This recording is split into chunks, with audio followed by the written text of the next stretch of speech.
O ki, dilləri əqrəblər var, qəbirdə ilanlar var, nəmnələr var.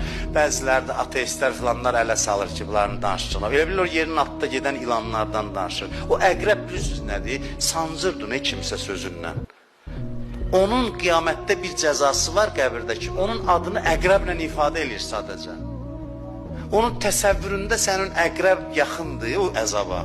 Əqrəb sancması.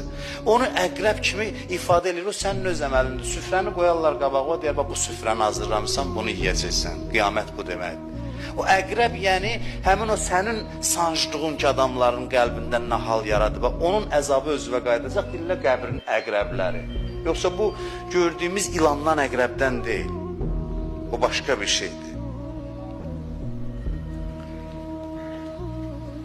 Bütün bunlara inanaq. İnanaq ona görə, o mənada yox ki, yəqin tapaq.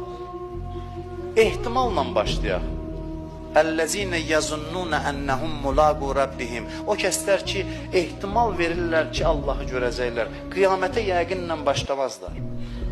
Bir nəfər alimin yanına gəldi, mənim şəkkim var qiyamətə. Deyir, necə? Deyir, 50-50-yə. Deyir, xoşbəxt adamsan. 50-50-yə böyük şeydir. Sən 50-50-yə ilə başla. Va'bud rabbəkə həttə yətiyəkəl yəqin. Bəndəli elə ki, yəqinə çatasan. Axırıncı gecədə İmam Hüseyin pərdəni çəkdi, göstərdi cənnəti. Sən şübhə ilə başla ki, bəlkə var, bəlkə yoxdur hələ. Yavaş-yavaş yəqinə getsən. Yavaş-yavaş işin düzəlsin. Şeyx Şuşləri çıxdı minbərdən, dedi ki, çıxdı oturdu minbərdə. Belə, deyərsən yanıq iyi gəlir elə bil.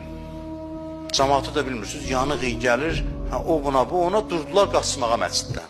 Sıxlıq yarandı qapıda, dedi Cəfər Kəzzab, yalancı Cəfər özünə dedi, sizə deyir yanıq iyi gəlir, durub qaçırsınız, 124 min sadiq Peyğəmbər deyir yanıq iyi gəlir.